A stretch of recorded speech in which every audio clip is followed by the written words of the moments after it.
So the BAL Nile conference came around, didn't get the chance to react to it, but let's just look at it right now. But before we get into that, please be sure to subscribe to the channel, turn on notification posts so that you never miss any new videos that are coming out. And without further ado, let's just get into it. So Petro de Luanda and Al Ahly, let's just start from there because those are the two teams that are those teams that did that. Before we get into like the roundup of what really happened in BAL, let's just take a closer look at what happened in the Al Ahly versus Petro de Luanda game. So Petro de Luanda went and had a 5-0 record, that the unbeaten team in the Nile Conference, and Petro de Luanda stand Al Ahly in a thriller win.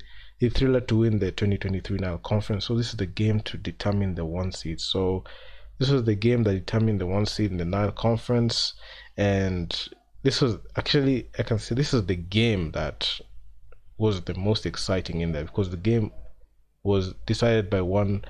It was decided by half a basket, like 1 point. So Carlos Moraes set the tone for Petro de Luanda, who concluded the regular season campaign undefeated with 5 games. But it was Gaston Luquen Goncalves who saved the day for Petro de Luanda after scoring a buzzer beater tip in that gave Petro de Luanda the 91-90 victory. So Moraes, he just came in and he did that thing in there. So was 1 3-pointer shy from tying Willie Perry's BAL record for the most threes made in a single game. So he had 8 of 12 shooting from beyond the arc to finish with a game high 34 points.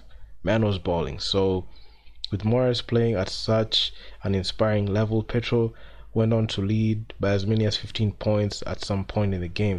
But Al Ahly never backed down and cut the gap to 6 points, 50-44 at the break. So you could see this game was actually pretty tight in there. So Al Ahly used a 9-0 run to start the third quarter, a sign of what the second half would be. So after Omar Orabi picked his second foul midway through the first quarter, he was benched to save him for a potential early exit off of the game. So Ahmed Ismail turned out as an unsung hero for Al Ahly. So Ismail had an 8 of 11 shooting to finish with 17 points and 7 rebounds. After trailing for most of the first half, Al Ahly took the lead on a number of occasions. Then, when Nuni Omot hit a fadeaway jumper that put the Egyptian champions in front 90-89 with 15 seconds left, it looked as if the game was over. Not until Goncalves hit the game-winning shot after Carlos Moraes missed. So we are not a team of just 1, 2, or 3 players. We have a team. So Moraes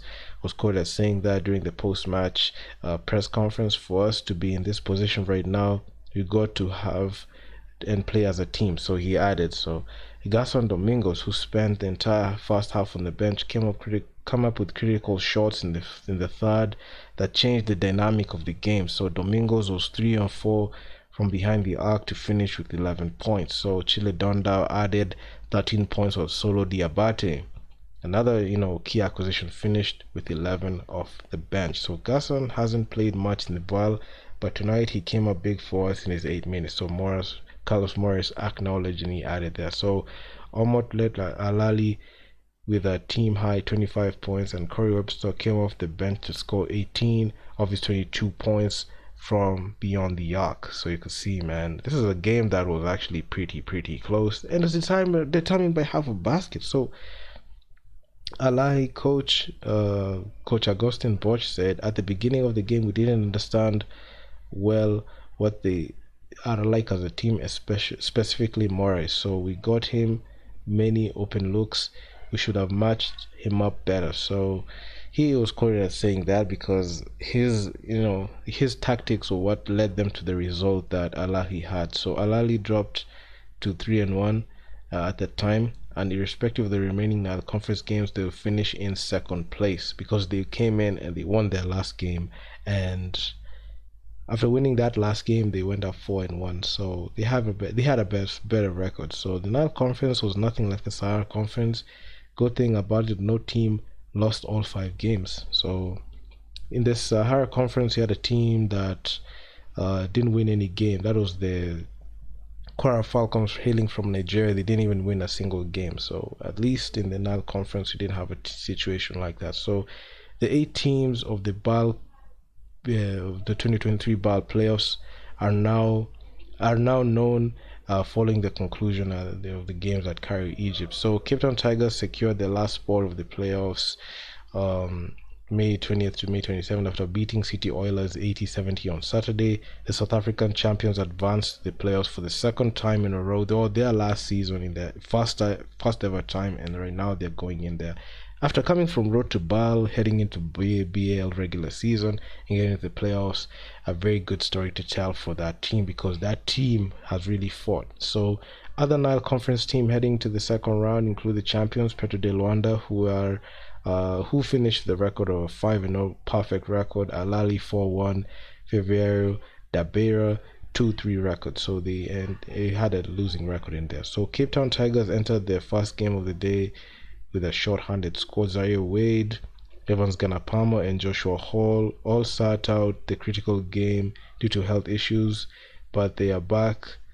But the back squad rose to the occasion, so the others, just had to come in and step in. So Sam Kello, Sele, Pierre Pinslow, and Michael took leading roles in preventing City Oilers from advancing to the playoffs. Oilers' lethal scorer James Justice Jr. was limited to just 9 points in 40 minutes on the floor, while Philando Jones, the only Oilers player who scored double digits, finished with 27 points. So cheered on by the 2023 Naismith Memorial Hall of Fame inductee Dwayne Wade.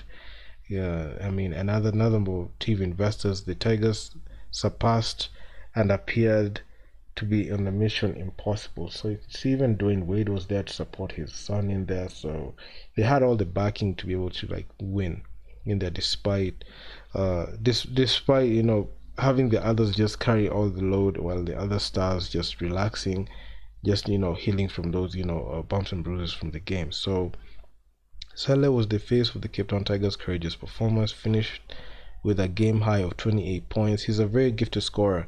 Today we needed him to step up, and he understood that. The overall defense of the team was incredible. So Prinsloo said, so a City Oilers win will have seen through the next round, but the Tigers were on a mission. We keep showing that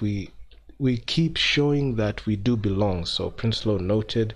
He went on saying, we managed to get through and it feels great. So in the second game of the day, Alali beats SLAC 80-70. So that's just a rundown of what happened in BAL. I'm actually pretty excited, and 6 days from now we're gonna start with the BAL playoffs, and I'll just try to be able to make some consistent uploads on these playoffs, because man, they're just awesome to see.